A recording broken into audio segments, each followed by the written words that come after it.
morning, fam. I'm going to make a video today talking about pathologizing survivors of abuse and domestic violence. I want to talk about this topic because there are a lot of people that when they are in their recovery process, they go and seek therapy or other organizations that are meant to help them to recover from domestic violence situations.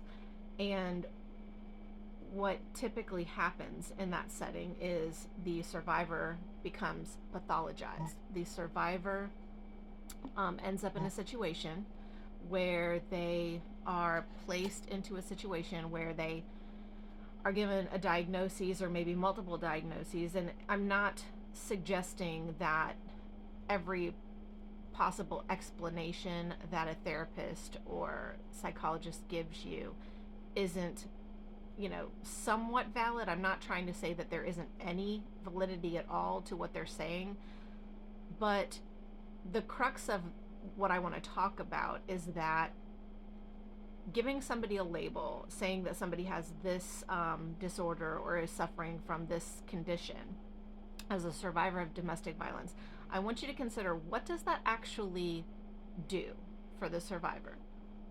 Does it empower them to label them with some mental health condition? Or does it disempower them? Does it enable them to successfully move on and elevate from that traumatic situation that they've survived?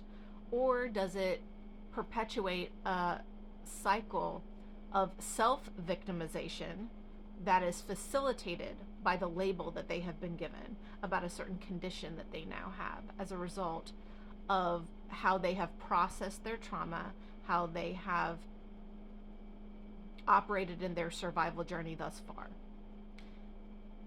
Do the behaviors of the therapist or psychologist or psychiatrist, whatever the case may be, do these behaviors, these labels that are given by these so-called professionals, do they make the life of the survivor better, or do they make it worse? I really want you to think deeply about this. There's an investigative journalist named Robert Whitaker, and if you haven't followed his work, I strongly encourage you to do so. He talks about the way that these chemical imbalance theories are created, basically what their legitimacy is, and he points out that they cannot be proved to be true. And he also discusses in his investigative journalism the fact that the way that the medications operate on the brains of patients is very problematic, because it actually depletes the naturally occurring serotonin receptors that are present in the body. So when the body has the ability to make serotonin, the medications that are given to patients to help with like depression and things like that, what they actually do is they cause a serotonin dump. And when they cause this serotonin dump, they actually inhibit the body's natural ability to produce serotonin, which is why the relapse rate of people that come off of these medications is higher than those of people that have been put on placebo.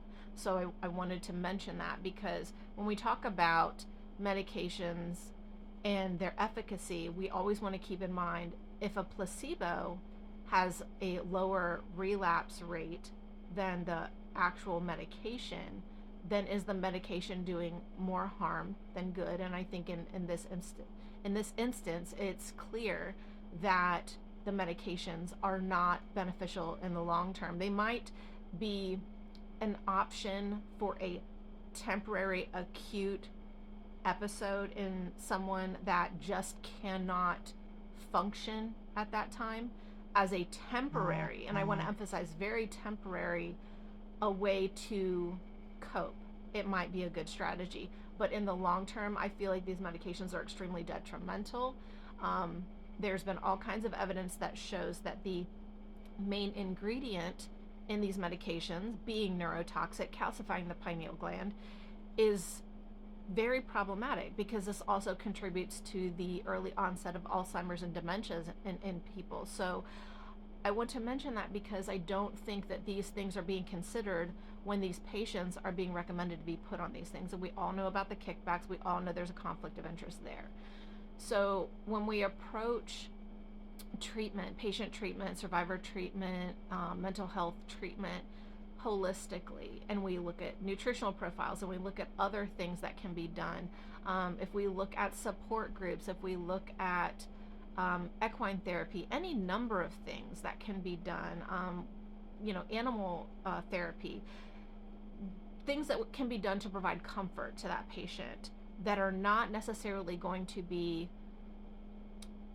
pharmaceutically driven. I think that that's really important, because if the pharmaceutical can be proved through research to be more detrimental in the long run, then why are we keeping patients on these medications long term? Why are we doing this? Why are we imprinting on them this concept that they are broken beyond repair, that there is no opportunity for them to recover without being on this medication lifelong? I think this is a problem. This is disease maintenance, and this is like assuming that the disease label that they've been given is even a legitimate one, and we know misdiagnosis is huge. We also know that medical error is the third leading cause of death. So I really want you to be skeptical of people in the so-called profession of this, whether it be therapy, psychology, whatever it is, psychiatry. I want you to be very skeptical of whether or not they can legitimize what they're saying. Just because they have a degree does not mean they're competent to weigh in on your life and to give you recommendations that are going to alter your cognitive capabilities potentially for the rest of your life. I want to talk about a bit today too about verbal abuse and how psychological abuse impacts the brain. There have been studies that can show that being constantly verbally abused by someone can cause the same cognitive effects as a blow to the head. So I want you to think about, if you've been a survivor of domestic violence, or if you've been a survivor of just other forms of verbal abuse, whether it's in, like, not just in an intimate partner situation, but maybe in a workplace setting or in friendship groups, whatever it is. I want you to think about whether or not you started to feel like you were developing symptoms, maybe as a result of that verbal abuse or that mocking, or however it manifested in your life, whatever way that emotional abuse and psychological abuse manifested. Did you start to suffer impairments in your memory? Did you constantly second guess yourself? Did you lose your ability to have a certain level of self-confidence that enabled you to function in the world more efficiently? And I want you to consider whether or not you think that what happened to you was a form of cognitive impairment brought about by the poor treatment of others. Now I want you to think about what that cost you monetarily.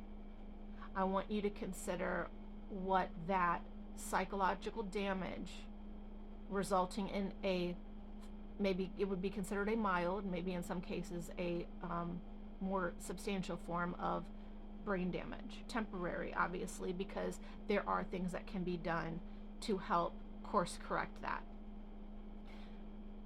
The problem with therapy, psychology, psychiatry at large is that it disempowers survivors. It doesn't hold perpetrators accountable, and ultimately it continues to victimize survivors of violence. The system is incredibly broken and needs widespread reform in order to actually assist people that are in the process of trying to learn coping strategies to thrive in spite of trauma or multiple traumas that they've survived. I hope that this has been helpful in some way to you. God bless you all. Have a wonderful Tuesday.